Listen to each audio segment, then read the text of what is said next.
বাকারার শুরুটা করলেন ঈমান দিয়ে। কি দিয়ে? ঈমান দিয়ে। ঈমান বিল গায়েব কেন বললেন? গায়েবের ব্যাপক ব্যাখ্যা আমি অন্য তাফসীরে করেছি, দেখে নেবেন, আব্বাসী টিভি লিমিটেডে পাবেন আলোচনা। এখন একটা কথাই বলছি, ঈমান বিল গায়েব মানে পরিপূর্ণ ঈমান, পরিপূর্ণ। এখন ঈমানের সংজ্ঞা কি? ঈমানের অনেক সংজ্ঞা দেওয়া যায়, কিন্তু সবচেয়ে গ্রহণযোগ্য এক কথায় সংজ্ঞা দিয়েছেন বিশ্ববরেণ্য ইমাম আজম আবু হানিফা রাহমাতুল্লাহ। ঈমানের সংজ্ঞা দিতে যে তিনি বলেন, আল ঈমানু হুয়া মুজাররাদু তাসদীকি রাসূলিল্লাহ, শুধুমাত্র আল্লাহর রাসূল নবীগণের মাথার তাজ আমার নূর নবীজি মুহাম্মদ সাল্লাল্লাহু আলাইহি সাল্লামের রিসালাতকে বিশ্বাস করার নাম হলো ঈমান। এত আস্তে বললেন সুবহানাল্লাহ। ব্যাখ্যা ইমাম আজম আবার লিখে দিয়েছেন, বিমা জাআ বিহি মুহাম্মাদুন সাল্লাল্লাহু আলাইহি ওয়াসাল্লাম উলিমা যারুরাতান, আল্লাহর আখিরি নবী মুহাম্মদ সাল্লাল্লাহু আলাইহি ওয়াসাল্লাম আল্লাহর পক্ষ থেকে ১,৫০০ বছর আগে যা কিছু এনেছেন, যা কিছু বলেছেন, যা কিছু নীতি নির্ধারণ করছেন, সুন্নাত, সেই কোরআন, সেই সব সহিহ হাদিস আর সব সুন্নতকে বিনা প্রশ্নে নিঃসন্দেহে মনে বিশ্বাস করার নাম হলো ঈমান। এটা ঈমান। এটা কি? আপনি মুমিন। আপনি কি? এটা হচ্ছে ঈমানের মূল। একটা বৃক্ষের মূল, তারপর থাকে শাখা, তারপর প্রশাখা, কথা বলে না, তারপর ফুল, তারপর ফল, ঠিক না? এটা হচ্ছে ঈমান। সুবহানাল্লাহ। এটা হচ্ছে ঈমান নামের বৃক্ষ।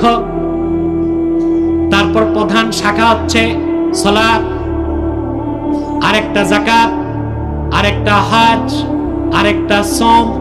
এইভাবে ঈমান নামক বৃক্ষের ৭০টার বেশি শাখা আছে। তারপর প্রশাখাগুলো হচ্ছে সুন্নাত, আর ফুল ফলগুলো হচ্ছে নফল মুস্তাহাব। সুবহানাল্লাহ বলেন।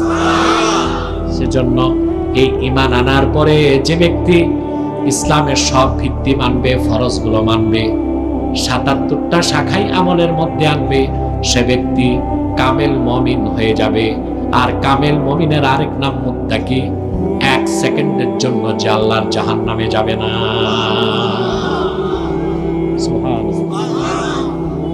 আমি একটা হাদিস বললে কথাটা বুঝতে পারবেন।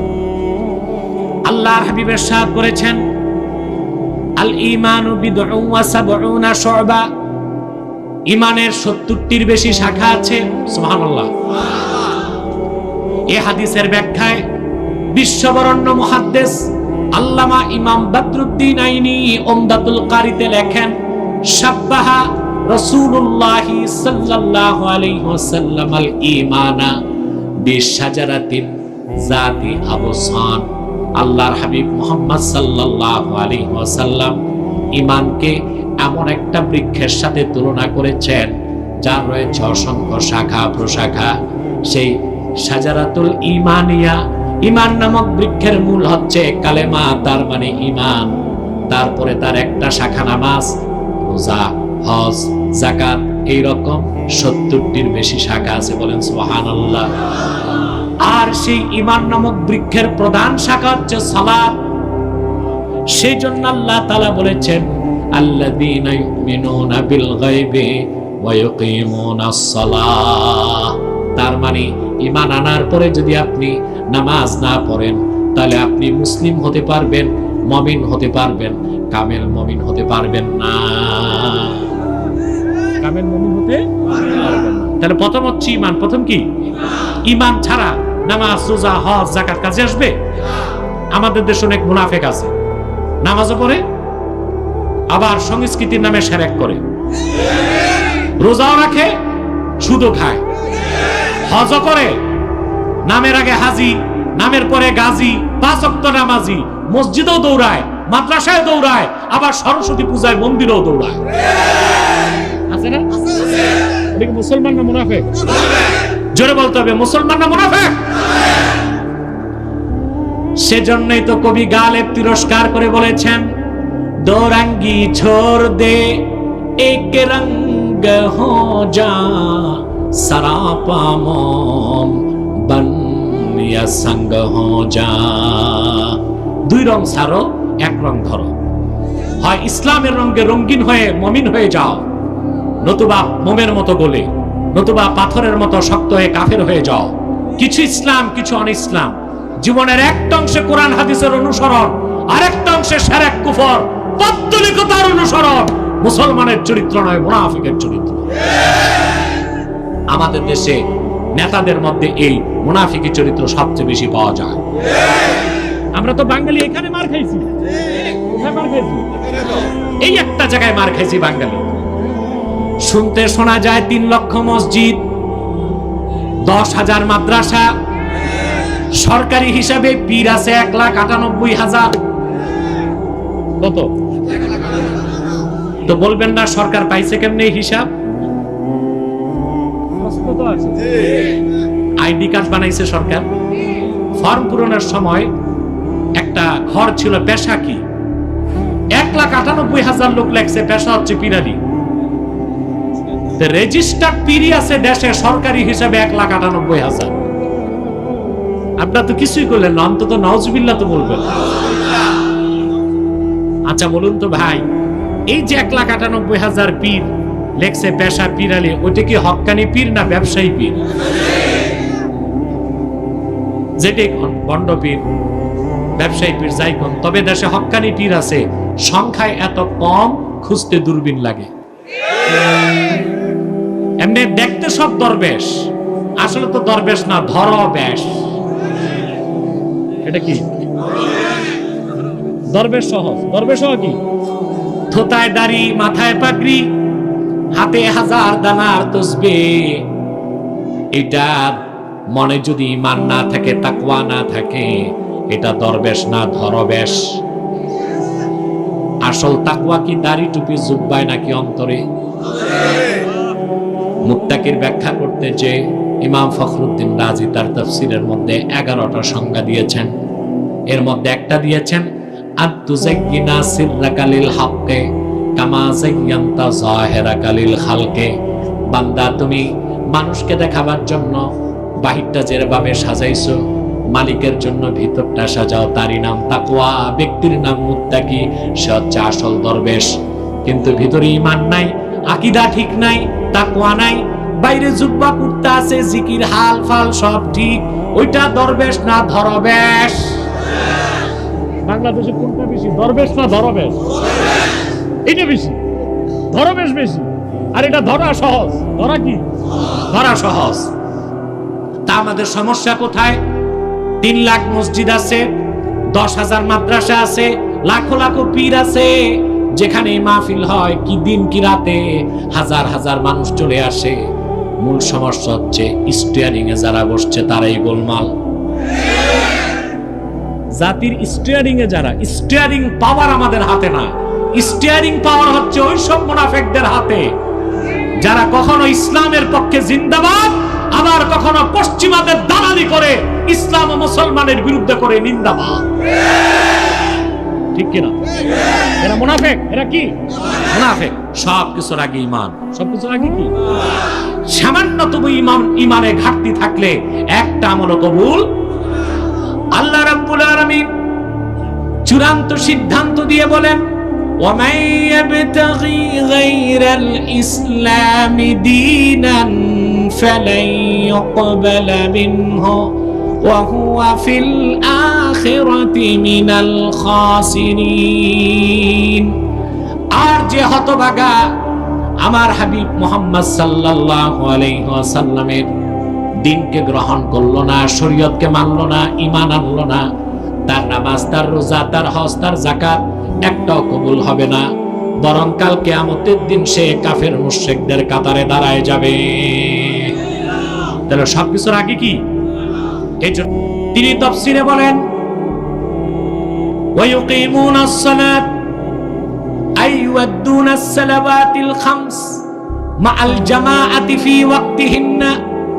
মাআল জামাআ, ঈমান আনার পর যারা যথাসময়ে যথা নিয়মে সুন্নাত তরিকায় 5 ওয়াক্ত নামাজ আদায় করে জামাতের সাথে, তাহলে বোঝা যায় ঈমান আনার পরে 5 ওয়াক্ত নামাজ যার মধ্যে নাই তাকে মুমিন বলা গেলেও মুসলিম বলা কঠিন হয়ে যায়, ঠিক কি না? সালাত এই দিকে যত্নশীল হতে হবে। আমাদের দেশে আমরা দেখতে পাই অনেকে 4 ধরনের লোক। কয় ধরনের? একদল বেনামাজি, নামাজ অস্বীকারী, এরা কাফের। এরা কি? আরেক দল 5 ওয়াক্ত নামাজি কিন্তু অলস নামাজি, নামাজ আদা হয় কবুল হয় না, বুঝতেছেন? একদল হচ্ছে নামাজ অস্বীকারী বেনামাজি, আরেক দল হচ্ছে নামাজ স্বীকারী কিন্তু বেনামাজি, আরেক দল নামাজ আদায়কারী স্বীকারী কিন্তু অলস, নামাজ আদা হয় কবুল। আরেক দল হচ্ছে নামাজ স্বীকারী নামাজি, সুন্নত তরিকায় নামাজ পড়ে, তারাই কামিয়াব, তারাই মুমিন, তারাই জান্নাত। আমরা বাংলাদেশে দেখতে পাই অনেক মুসলমান 30 বছর নামাজ পড়ে আবার সুদ খায়, ঘুষ খায়, মিথ্যা সাক্ষী দেয়, পাল্লায় ওজনে কম দেয়, আরেক ভাইয়ের সীমানা ধাক্কায়, বিচার আচারে গেলে 2 দিক থেকে বাইপাস করে। না এটা বুড়ি চঙে নাই? যাক, এত বললেন না, কম কম কম। এই অভ্যাস আছে অনেকের, ঠিক না? নামাজ পড়ে আবার সময় মতো বিচার আচারে 2 দিক থেকে বাইপাস কি করে? পকেটে ঢুকে। বাদীর পক্ষ থেকেও নাই, বিবাদীর পক্ষ থেকেও নাই, যেদিক মশলা বেশি ওই দিকে রায় বেশি, ঠিক কিনা? তো কই তার নামাজ তো তার গুনার কাছ থেকে বাঁচালো না, অথচ আল্লাহ গ্যারান্টি দিয়েছেন 5 ওয়াক্ত নামাজি কখনোই নিয়মিত সুদ খেতে পারে না, ঘুষ খেতে পারে না, জেনা ব্যভিচার করতে পারে না, গুনার কাজ করতে পারে না। এই গ্যারান্টি কার? আল্লাহ রাব্বুল আলামিন বলেন, উতলু মা উহিয়া ইলাইকা মিনাল কিতাবি ওয়া আকিমিস সালাতা ইন্নাস সালাতা তানহা আনিল ফাহশাই ওয়াল মুনকার ওয়া লাযিকরুল্লাহি আকবার ওয়াল্লাহু ইয়ালামু মা তাসনাউন। আল্লাহ রাব্বুল আলামিন বলেন, প্রিয় হাবিব মুহাম্মদ সাল্লাল্লাহু আলাইহি ওয়াসাল্লাম, আপনার উপর অবতীর্ণ কোরআন আপনি তিলাওয়াত করুন, নামাজ কায়েম করুন, আর আপনি ইমানদারদেরকে বলে দেন, নিশ্চয়ই ইমানদারের নামাজ সকল হারাম কাজ, খারাপ কাজ, গুনার কাজ থেকে মুমিনকে রক্ষা করে। আল্লাহর ওয়াদা, ঈমান এনে যে 5 ওয়াক্ত নামাজ পড়বে সে কোনোদিন নিয়মিত গুনার কাজ করবে না, গুনাহ হবে সঙ্গে তওবা করবে। নিয়মিত গুনার কাজ নামাজি করতে পারে না। আল্লাহর কথা তো চিরসত্য, মহাসত্য, ধ্রুব সত্য। তাহলে যারা 1 যুগ 2 যুগ 3 যুগ নামাজ পড়ে আবার গুনার কাজ করে সুদ খায়, ঘুষ খায়, তাদের ক্ষেত্রে 2টার একটা ফয়সালা, হয় তাদের ঈমানে গড়বড়, নয় নামাজে গড়বড়। ঈমানে গড়বড় নয় নামাজে গড়বড়, ঠিক কি না? সম্মানিত সুধী, খুব মনোযোগ দেন, আমি খুব দ্রুত কথা বলে যাচ্ছি যেন আমি দ্রুত আপনাদেরকে কিছু বলে উঠতে পারি। এই মিয়া সাহেব, এই মাঝখানে বসো। এত অ্যালার্জি আসছো কেন? মাঠে সাইডে বসো নাই কেন? আধা ঘন্টা ধৈর্য ধরে বসো। একটা লোক মাথা মারার চেষ্টা করবেন না। এখানে কোনো কেচ্ছা কাহিনী, গীত হচ্ছে না, কোরআন হাদিসের কথা হচ্ছে। মাথাটাও নাড়বেন না। আশা করা যে আমাদের মুনাজাত আল্লাহ আজকে কবুল করবেন। আমি খুব দ্রুত কথা বলে যাচ্ছি, আপনাদের মনোযোগ লাগবে, আমাকেও ডিস্টার্ব করবেন না, পারবেন না ইনশাআল্লাহ? তাহলে যে নামাজও পড়ে সুদ খায়, নামাজ পড়ে ঘুষ খায়, নামাজ পড়ে বাইপাস, বোঝা যায় তার ঈমানে গড়বড় নয় নামাজে গড়বড়, ঠিক কি না? ঈমানে গড়বড় নয় নামাজে।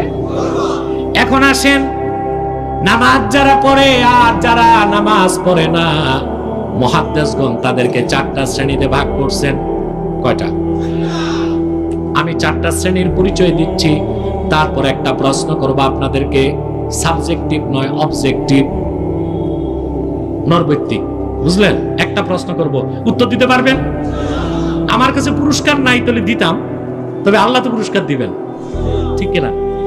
মুহাদ্দিসগণ বলেন, প্রথম শ্রেণী, আল্লাযীনা লাম ইয়াকবালুস সালাতা আকিদাতান ওয়ালা আমালান উলাইকা মাসিরুহুমুস সাকার, সেই সব লোক যারা নামাজকে নামাজ বলে স্বীকার করে না, নামাজ আদায় করে না, নিঃসন্দেহে তারা কাফের, তাদের গন্তব্য হলো সাকার নামক জাহান্নাম।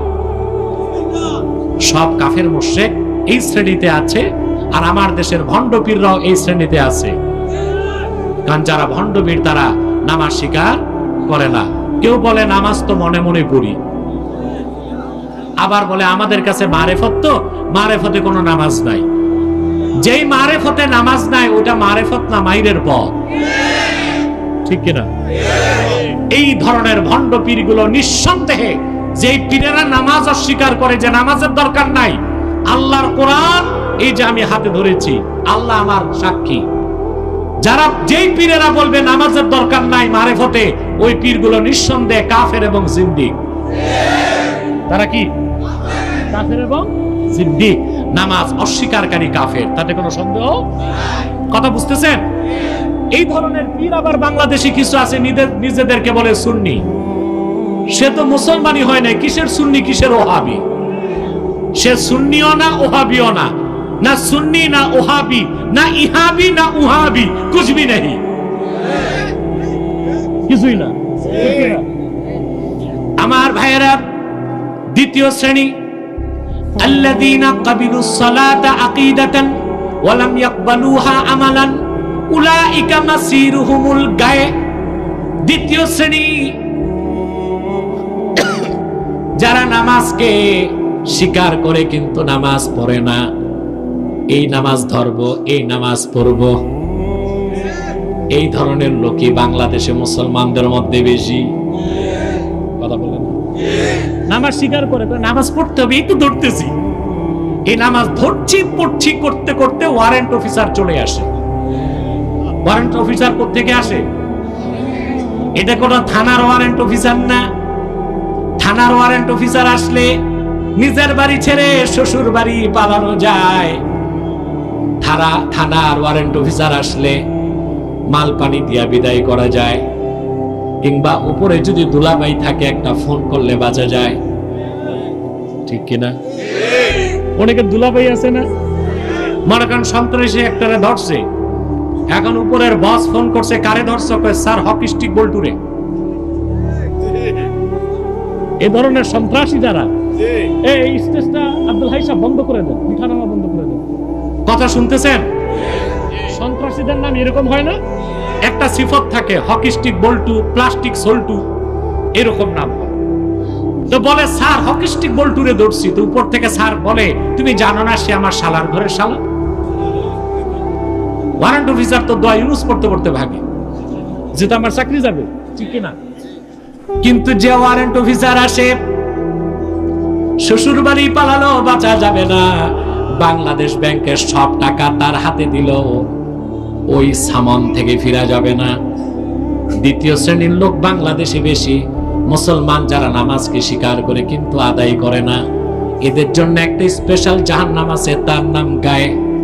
হাদিসের ব্যাখ্যা এসেছে ওয়াদি জাহান্নাম, জাহান্নামের একটা উপত্যকা যেখানে সবচেয়ে বেশি আগুন জ্বলে। যারা মুসলমান কিন্তু বেনামাজি তারা ওই জায়গায় যাবে। কটা শ্রেণী গেল? এবার তৃতীয় শ্রেণী আল্লাযীনা ক্বাবিলুস সালাতা আকিদাতান ওয়া আমালান ওয়া লাম ইয়াহতামিমুহা বিআদাই আহকামিহা ওয়া আরকানিহা ফি ওয়াক্তিহিন্না মাআল জামাআ। তৃতীয় শ্রেণী যারা নামাজ পড়ে, নামাজ স্বীকার করে কিন্তু সময় মতো নামাজ পড়ে না, সুন্নত তরিকায় নামাজ পড়ে না, খুশু খুজুর সাথে নামাজ পড়ে না, ওই সব লোকের জন্য উলাইকা মাসিরুহুমুল ওয়াইল, তাদের জন্য জাহান্নাম আছে। আল্লাহ বলেছেন ওয়াইলুল লিল মুসাল্লিন, ওই সব অলস নামাজি যারা সময় মতো নামাজ পড়ে না। ফজরের নামাজ পড়ে সকাল 10টায়, আসরের নামাজ হয় কাজা, মাগরিব এশা পড়ে একসাথে। নামাজ যখন পড়ে দেহ থাকে মসজিদে, মন থাকে বাজারে, ঠিক কিনা? মন থাকে বাজারে, দেহ থাকে মসজিদে। এইরকম অলস নামাজিদের জন্য রয়েছে ওয়াইল নামক জাহান্নাম। বলেন নাউজুবিল্লাহ। কয়টা শ্রেণী গেছে? এখন কোনটায় ঢুকবেন? মানে একটা তো না, আরেকটা তো বাকি আছে, ঠিক কিনা? তাই আমি বুঝলাম আমার শ্রোতা মনোযোগ আছে। ঘুমাচ্ছেন না তো? কে কে ঘুমান হাত উঠান।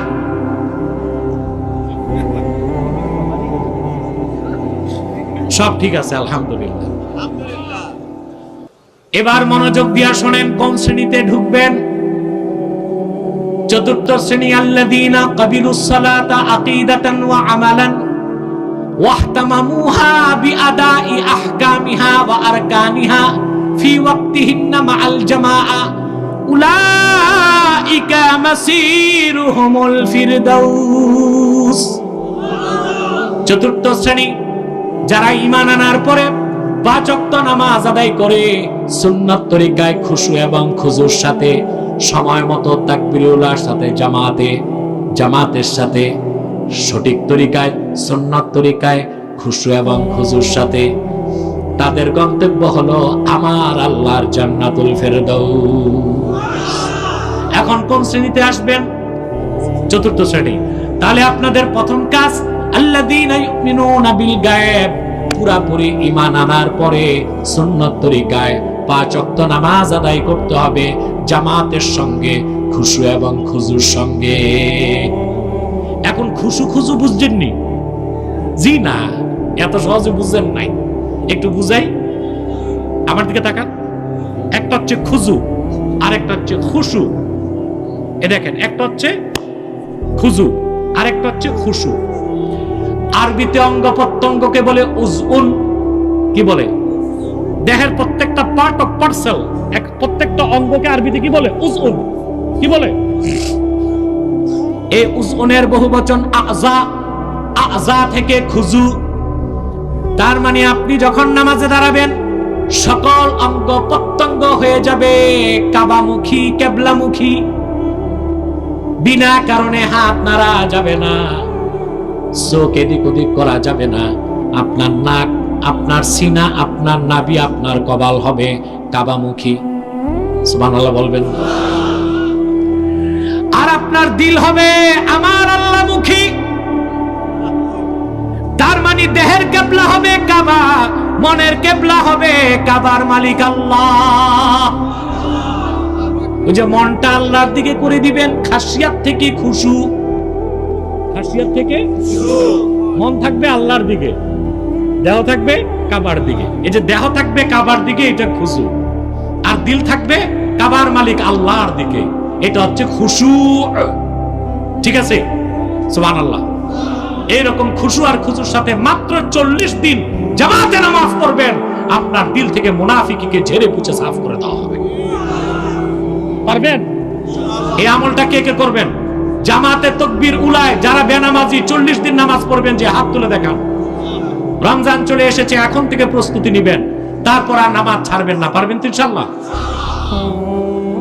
আমার ভাইয়েরা, ইমানদারের নামাজ সব সময় তাকে, ইমানদার যখন নামাজে দাঁড়ায় তার রুহুটা আমার আল্লাহর দিকে দৌড়ায়। সুবহানাল্লাহ বলবেন না? এক ব্যক্তি ইমাম আজম আবু হানিফা রাহমাতুল্লাহর কাছে গেলেন, যে বললেন, ইমাম আজম, এটা কি তুমি লাইভ করছো নাকি রেকর্ড?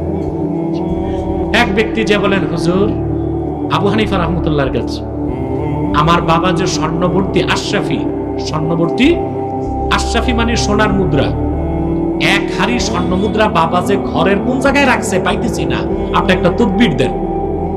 আচ্ছা বলেন, ইমাম আজমের কি তদবির দেবার টাইম আছে? কথা বলেন।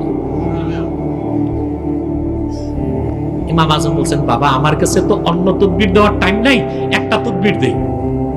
বলে ঠিক আছে দেন। বলে তুমি বাসায় যে ইসবাগুল উযু করবা। ইসবাগুল উযু বুঝেন? একদম পরিপূর্ণ ওযু, কোথাও এক চুল পরিমাণ শুকনা থাকবে না। সুবহানাল্লাহ। তারপর নামাজে দাঁড়াবা, খুশু এবং খুজুর সাথে মাত্র 2 রাকাত নামাজ পড়বা। তারপর আল্লাহর কাছে দোয়া করবা যেন স্বর্ণের হাড়ি কই পেয়ে যাও। তবে এমন ভাবে নামাজ পড়বা যেন দুনিয়ার কোনো খেয়াল না আসে। লোকটা ওযু আর কি করবে, গোসল করছে, কারণ ওর তো দরকার সোনার হাড়ি। তারপরে কোন রকম 1 রাকাত নামাজ পড়ছে, 2য় রাকাতে উঠেই মনে পড়ছে স্বর্ণের হাড়ি কই। চিৎকার একটা দিয়া দৌড় দিছি ইমাম আজমের কাছে, যে বলে হুজুর এত সুন্দর একটা তদবির দিছেন, 2 রাকাত পড়তে হয় না, 1 রাকাতে তো পেয়ে গেছে। ইমামে আজম বললেন, রে নির্ভর, তুমি এতটাই একনিষ্ঠ চিত্তে 2 রাকাত নামাজে দাঁড়িয়েছিলা, যদি 2 রাকাত নামাজ ওই রকম নিয়তে পড়ে ফেলতে পারতা, আল্লাহর জান্নাত ওয়াজিব হয়ে যেত তোমার জন্য। সেজন্যই শয়তান ওয়াসওয়াসা দিয়া নামাজ পরিপূর্ণ হওয়ার আগে স্বর্ণের হাড়ির কথা মনে করায় দিছে। আল্লাহ রাব্বুল আলামিন বলেন, ক্বাদ আফলাহাল মুমিনুনাল্লাযীনা হুম ফি সালাতিহিম খাশিউন। সফলতা লাভ করেছে মুমিনগণ যারা ঈমান এনেছে এবং বিনয়ের সাথে নামাজ আদায় করে। এতটুকু বুঝলাম? জিটাও ঠিক মতো কইলা না। তারপর আল্লাহ পাক বলেন, আমিম্মা রাযাকনাহুম ইউনফিকুন, আই মিম্মা আ'তাইনাহুম ইয়াতাসাদ্দাকুন।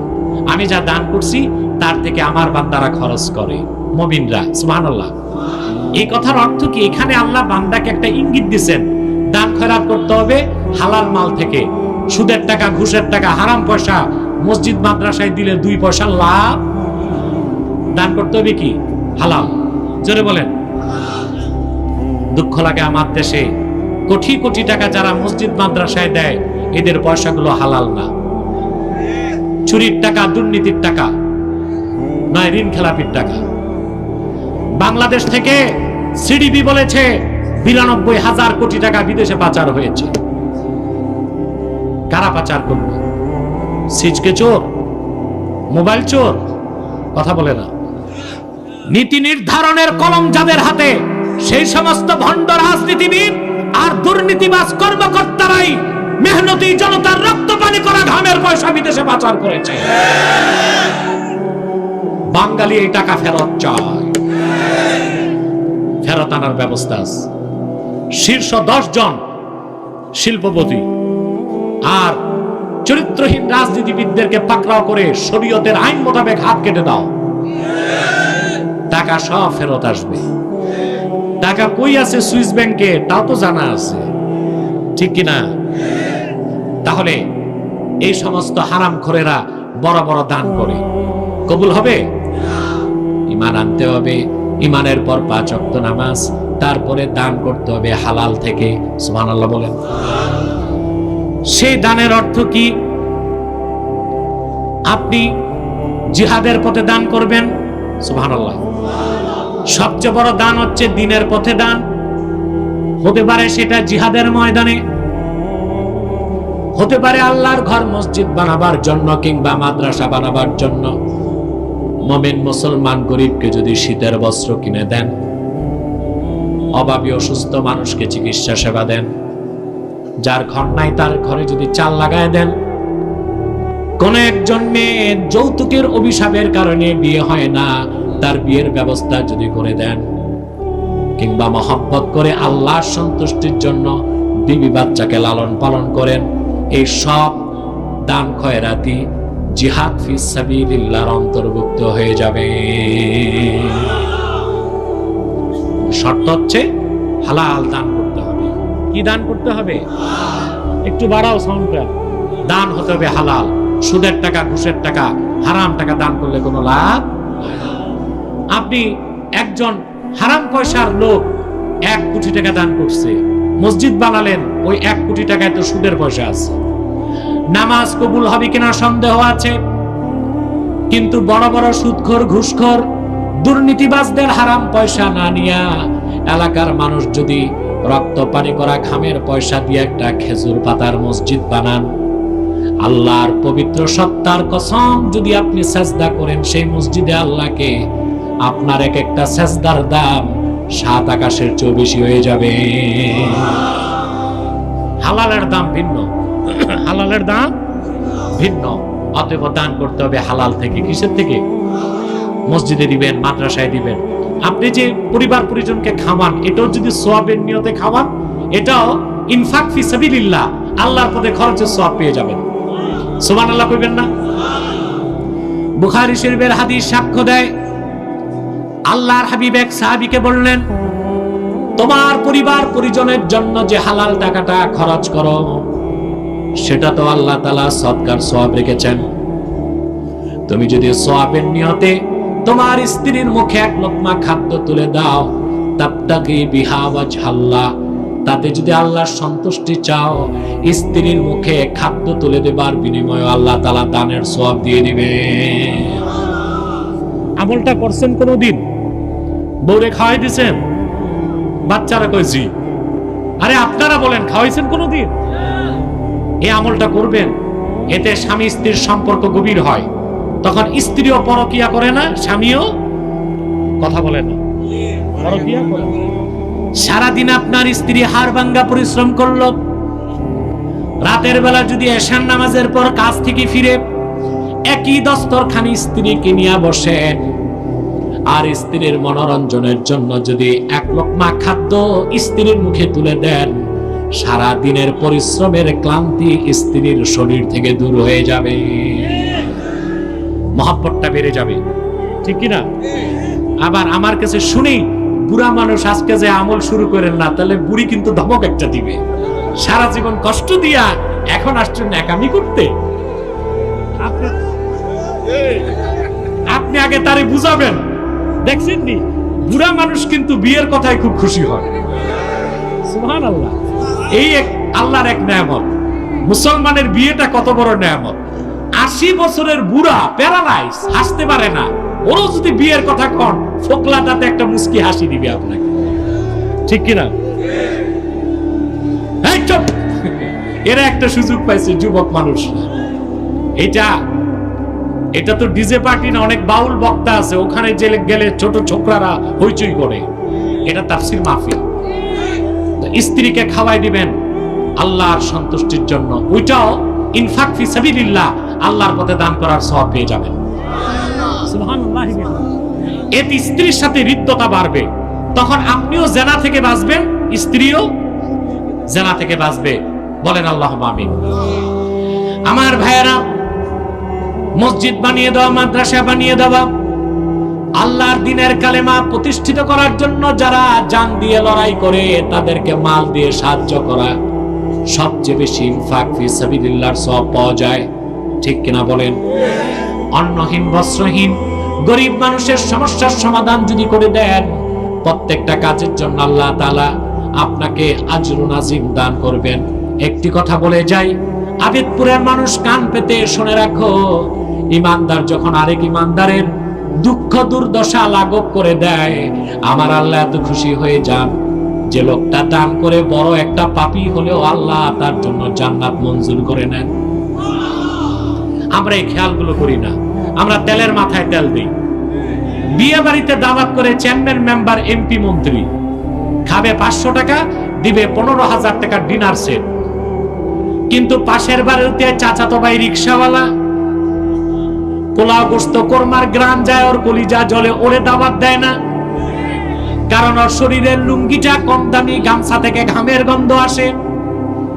আরে নির্ভর, তোমার গরিব ভাইটারে এনে যদি মেয়ের বিয়েতে খাওয়াতা, আমার আল্লাহ খুশি হয়ে গেলে তোমার মেয়ের সংসারটা তো সোনার সংসার হয়ে যেতে পারত।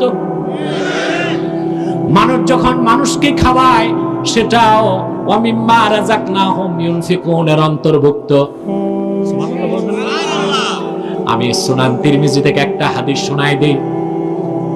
১৫০০ বছর আগে মদিনাতুল মুনাওয়ারায় আল্লাহর হাবিবের একজন সাহাবী 3 দিন রোজা রাখলেন, কিছু খেতে পারেন নাই, পানি দিয়া ইফতার করছেন, পানি দিয়া সেহরি করেছেন। আর আমরা বাঙালি একটু রোগ শোক হইলে রোজা রাখে না। আবার কিছু বলতে শরম নাই আমার, বলতে কিছু হারামজাদা টাইপের লোক আছে, বলে আমাদের কি খাওয়ার অভাব যে রোজা রাখবো? ওদের মনে হয় যারা রোজা রাখে তাদের ঘরে খাবার অভাব, ঠিক কিনা? 3 দিন সাহাবী রোজা রেখেছেন, সেহরি করেছেন পানি দিয়ে, ইফতার করেছেন পানি দিয়ে।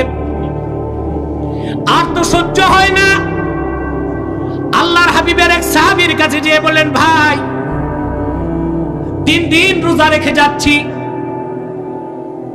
মা যুক্তু জাওয়াল শারবান ইল্লাল মা, 3 দিনে জিহ্বায় পানি ছাড়া কিছু দিতে পারি নাই।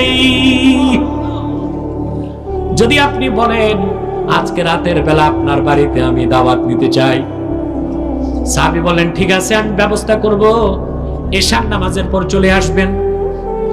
সাহাবী দৌড়িয়ে বাড়ি এসে বললেন স্ত্রীকে, আমার স্ত্রী শোনো, আল্লাহর হাবিবের একজন সাহাবী 3 দিন যাবত না খেয়ে আছেন, পানি দিয়ে ইফতার করেন, পানি দিয়ে সেহরি করেন, আজকে তারে মেহমান করব আমি রাতের বেলা, ঘরে কি আছে? স্ত্রী বললেন প্রিয় স্বামী, ঘরে আছি আমরা 3 জন, তুমি আমি 2 জন, ছোট একটা বাচ্চা 3 জন, খাবার আছে একজনের। আল্লাহর হাবিবের সাহাবী বললেন জীবন সঙ্গিনী নওমিস সাবিয়া ক্বাবলা সালাতিল ইশা ফালাম্মা কাররাফত আত-তাআম ফাতফাইস সিরাজ। আল্লাহর হাবিবের সাহাবী 3 দিনের ক্ষুধার্ত, একজনের খানা যদি 4 জন খায়, রাসূলুল্লাহর সাহাবীর তো মন ভরবে না। ছোট বাচ্চাটারে এশার নামাজের আগে ঘুম পাড়ায় দাও, তারে খাবার দেবার দরকার নাই আজকে। এশার নামাজের পর রাসূলুল্লাহর সাহাবী যখন বাড়ি আসবেন, খাবারের খাজানচা তার সামনে যখন রাখবা, কৌশলে বাতিটা নিভায় দিও, যেন আমাদেরকে ডেকে খেতে না বসায়, আমরা স্বামী স্ত্রী দূরে বসে খালি পাত্রে হাত উঠাবো আর নামাবো। আল্লাহর হাবিবের সাহাবী মনে করবেন তিনিও খাচ্ছেন আমরাও খাচ্ছি। এশার নামাজ শেষ, আল্লাহর হাবিবের ক্ষুধার্ত সাহাবী চলে আসলেন। ছোট বাচ্চাটি ঘুমায় গেল না খেয়ে, স্বামী স্ত্রী সারা রাত না খেয়ে রইলেন। 3 দিনের ক্ষুধার্ত সাহাবী তৃপ্তির সঙ্গে পানাহার করে বাড়ি যেয়ে ঘুমায় গেলেন। স্বামী স্ত্রী পানি দিয়ে সেহরি করে ঘুমায় গেলেন। ফজর আজান হয়ে গেল, আল্লাহর হাবিবের সাহাবী ওযু করে দৌড়ায় নামাজ পড়তে মসজিদ নববীতে গেলেন। ফজর নামাজ শেষ, আল্লাহর হাবিব সাহাবীকে বললেন গত রাতে তুমিও তোমার স্ত্রী এমন কি আমল করেছো আল্লাহ খুশি হয়ে গেছে? সাহাবী বললেন ইয়া রাসূলুল্লাহ, ইয়া হাবিবাল্লাহ, ছোট বাচ্চা না খাওয়ায় স্বামী স্ত্রী অভুক্ত থেকে না খেয়ে আপনার একজন সাহাবীকে মেহমানদারি করেছি, এর চেয়ে বেশি কিছু করি নাই। আল্লাহর হাবিব বললেন তোমাদের প্রশংসায়